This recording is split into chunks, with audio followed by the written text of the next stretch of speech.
चलिए आज का पहला और इम्पोर्टेंट क्वेश्चन डिस्कस करते हैं। तो पहला क्वेश्चन आपसे पूछा जा रहा है, भारतीय नौसेना के उप प्रमुख कौन बने हैं, यानी vice chief of Indian navy कौन बने हैं। आंसर हो जाएगा कृष्णा स्वामीनाथन।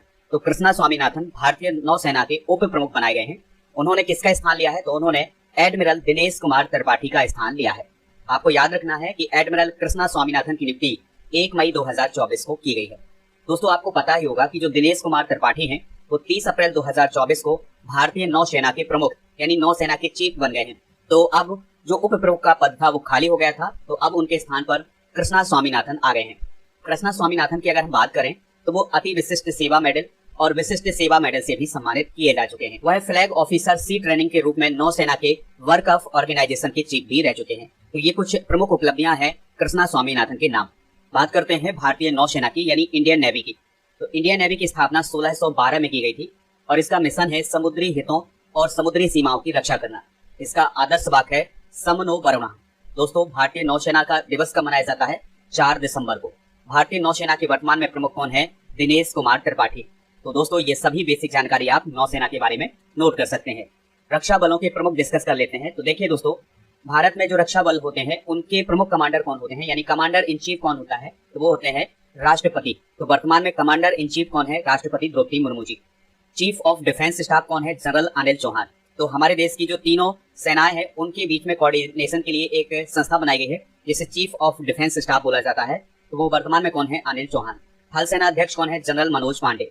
इसके अलावा थल सेना के उपाध्यक्ष कौन है, उपेंद्र द्विवेदी। इसके अलावा आप याद रखिएगा कि वायुसेना के अध्यक्ष कौन है, वी.आर. चौधरी यानी विवेक राम चौधरी। और वायुसेना के उपाध्यक्ष कौन है वर्तमान में, अमरप्रीत सिंह। और दोस्तों भारतीय तटरक्षक बल के महानिदेशक कौन है, राकेश पाल। तो ये है BWF विश्व जूनियर बैडमिंटन चैंपियनशिप 2025 का आयोजन कहाँ किया जाएगा। काफी इंपॉर्टेंट क्वेश्चन है। आंसर हो जाएगा गुवाहाटी में। तो असम के गुवाहाटी में BWF विश्व जूनियर बैडमिंटन चैंपियनशिप 2025 का आयोजन किया जाएगा। और दोस्तों 2008 के बाद ऐसा पहला मौका आया है जब भारत में BWF इवेंट की मेजबानी की जा रही है। BWF के अध्यक्ष हैं पॉल एरिक होयर। तो उन्होंने भारत में जो बैडमिंटन की क्षमताएं हैं उनकी प्रशंसा की है। और इसके अलावा उनके द्वारा ये भी बताया गया है कि जो BWF थॉमस और ओबेर कप है उसका फाइनल 2026 में डेनमार्क में आयोजित किया जाएगा। तो ये भी आप नोट कर लीजिएगा कि यानी थॉमस कप और ओबेर कप का जो फाइनल है 2026 का वो डेनमार्क में आयोजित किया जाएगा। तो जो थॉमस कप और जो ओबेर कप है ये बैडमिंटन से रिलेटेड ही है। तो 2026 में इसका जो फाइनल है वो डेनमार्क में आयोजित किया जाएगा। BWF की बात आई है तो इसका फुल फॉर्म होता है बैडमिंटन वर्ल्ड फेडरेशन। जिस प्रकार से आपने क्रिकेट में संस्था सुनी होगी ICC और भारत में क्रिकेट को कंट्रोल करने वाली संस्था है BCCI, उसी प्रकार से पूरे विश्व में बैडमिंटन को कंट्रोल करने वाली या बैडमिंटन की जो गवर्निंग बॉडी है वो कौन है, BWF। इसकी स्थापना 1934 में की गई थी। हेडक्वार्टर जरूर आप याद रखिएगा, कई बार एग्जाम में पूछा गया है। तो इसका हेडक्वार्टर है कुआलालंपुर मलेशिया में और अध्यक्ष कौन है, पॉल एरिक होयर लॉर्सन। बैडमिंटन की बात आई है तो बैडमिंटन से रिलेटेड कुछ शब्दावली डिस्कस कर लेते हैं, जैसे back alley, back court, base line, fore court और hairpin, net shot, racket, rally और स्मैश। ये सभी बैडमिंटन से संबंधित शब्द हैं। बैडमिंटन से रिलेटेड कप भी आपसे एग्जाम में पूछे जा सकते हैं। तो अमृत दीवान कप और Sudhir Raman cup, Rahmatullah cup, Thomas cup जो कि पुरुषों के बैडमिंटन से रिलेटेड है, नारंग कप और चड्ढा कप, ओवर कप जो कि महिलाओं से संबंधित है और सोफिया कप, ये सभी बैडमिंटन से संबंधित कप हैं। तो कुछ प्रमुख आगामी खेल प्रतियोगिताएं डिस्कस कर लेते हैं, जैसे वर्ल्ड एथलेटिक्स चैंपियनशिप 2027 का आयोजन बीजिंग चाइना में किया जाएगा और ग्रीष्मकालीन ओलंपिक 2024 का आयोजन पेरिस में किया जाएगा। 2028 का आयोजन लॉस एंजल्स अमेरिका में किया जाएगा और 2032 का आयोजन ब्रिस्बेन में किया जाएगा। अगर हम विंटर ओलंपिक की बात करें तो 2026 में इसका आयोजन मिलान और कोर्टिना शहर में किया जाएगा जो कि इटली में है। अगर हम ग्रीष्मकालीन युवा ओलंपिक की बात करें तो 2026 में इनका आयोजन डकार सेनेगल में किया जाएगा। एशियन गेम्स की बात करें तो 2026 में इनका आयोजन आईची नागोया जापान में किया जाएगा, 2030 में दोहा कतर में और 2034 में इनका आयोजन रियाद सऊदी अरब में किया जाएगा।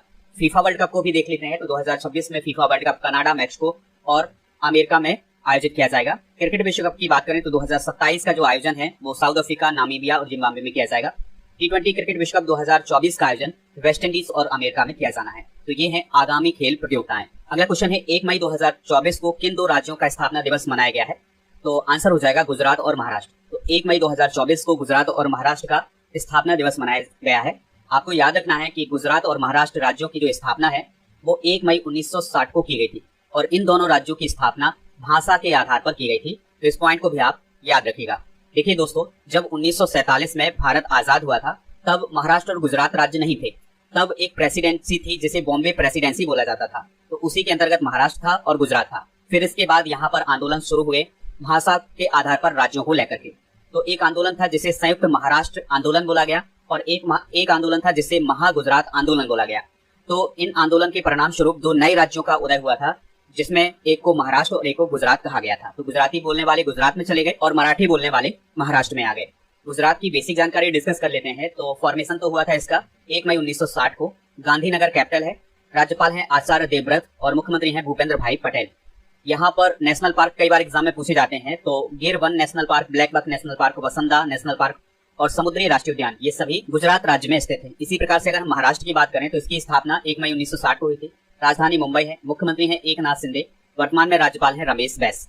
विधान परिषद है यहाँ पर। तो विधान परिषद की यहाँ पर 78 सीटें हैं। अच्छा, आपको कमेंट बॉक्स में ये बताना है कि भारत के किन किन राज्यों में विधान परिषद है। तो इसका आंसर आप कमेंट बॉक्स में जरूर बताइएगा। विधानसभा की 288 सीटें हैं महाराष्ट्र में, राज्यसभा की 19 और लोकसभा की 48 सीटें हैं। तो दोस्तों ये जानकारी है महाराष्ट्र की। नेक्स्ट क्वेश्चन है, उत्तर प्रदेश के अमेठी में फुर्सतगंज रेलवे स्टेशन का नया नाम क्या हो गया है? आंसर हो जाएगा तपेश्वर नाथ धाम। तो अभी हाल ही में उत्तर प्रदेश के अमेठी के 8 रेलवे स्टेशनों का नाम बदला गया है। तो जो फुर्सतगंज रेलवे स्टेशन था उसका नाम तपेश्वर नाथ धाम रेलवे स्टेशन हो गया है।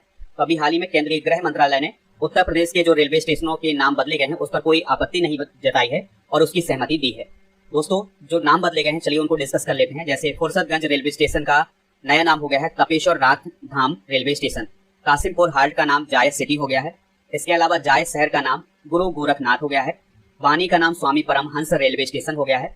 मिसरौली का नाम माँ कालीकन धाम हो गया है। इसके अलावा निहालगढ़ का नाम महाराजा बिजली पासी हो गया है। अकबरगंज का नाम माँ अहोरबा भवानी धाम हो गया है और वारिसगंज का नाम अमर शहीद भाले सुल्तान हो गया है।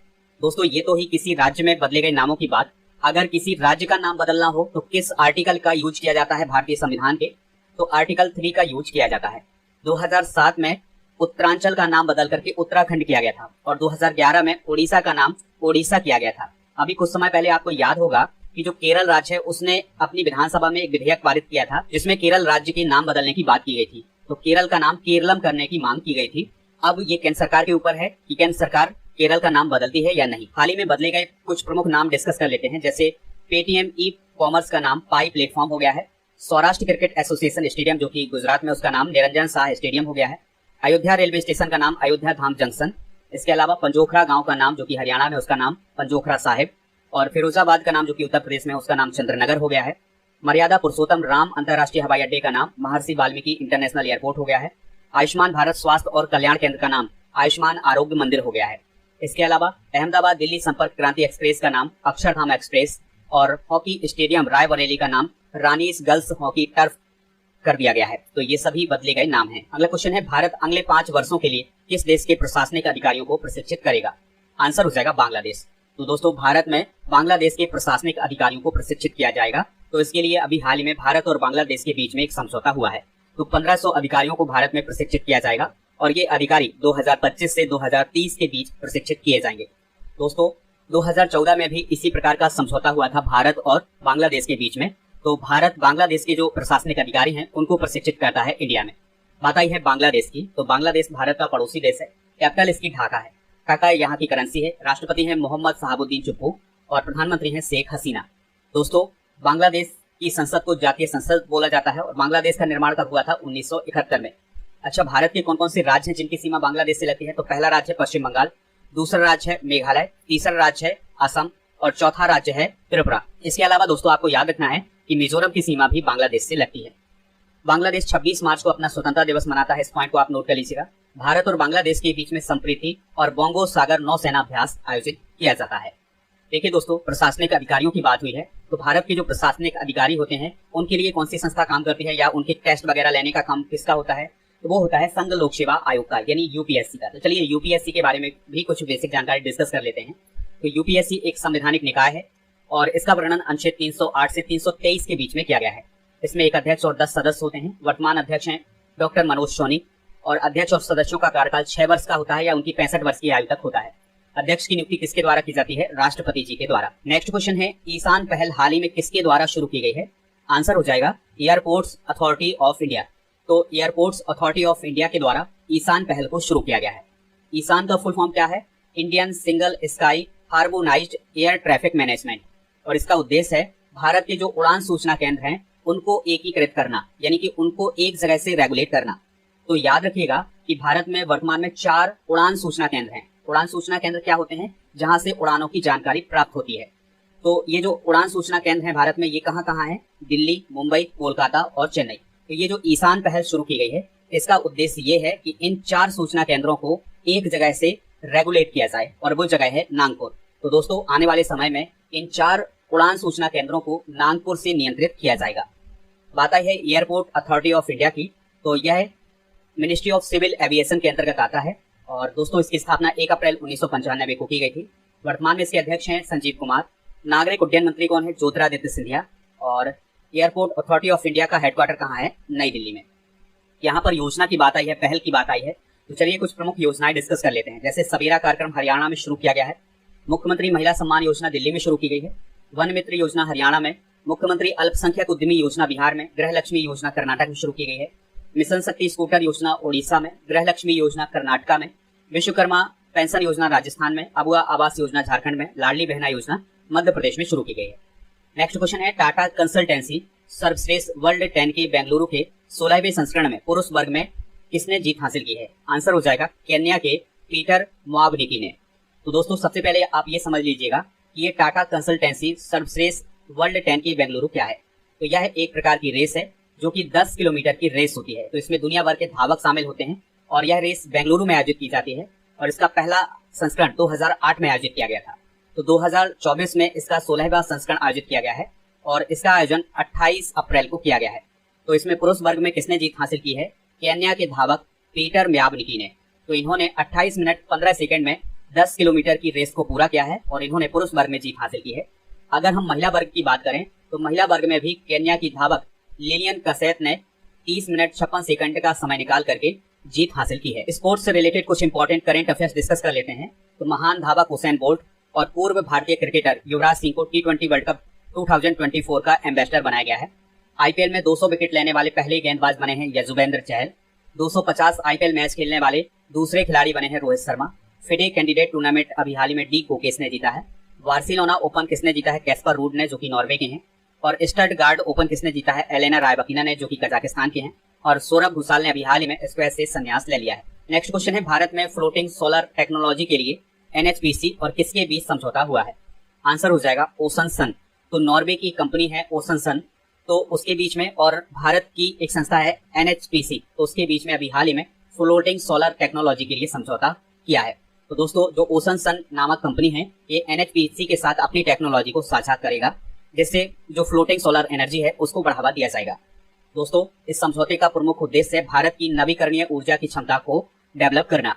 भारत का शुद्ध शून्य उत्सर्जन प्राप्त करने का लक्ष्य कब तक का है? 2070 का। ये आपसे क्वेश्चन पूछा जा सकता है। NHPC लिमिटेड की भी बात कर लेते हैं। तो इसकी स्थापना 1975 में भारत सरकार के द्वारा की गई थी।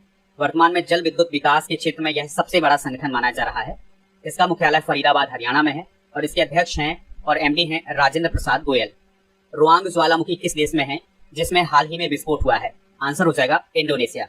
तो इंडोनेशिया के रुआंग ज्वालामुखी में अभी हाल ही में विस्फोट हुआ है, जिसके कारण वहां के आसपास के लोगों को हटाया गया है। यानी कि वहां ज्वालामुखी के आसपास जो लोग रहते हैं उनको हटा दिया गया है और इमरजेंसी जैसे हालात वहां पर बन गए हैं।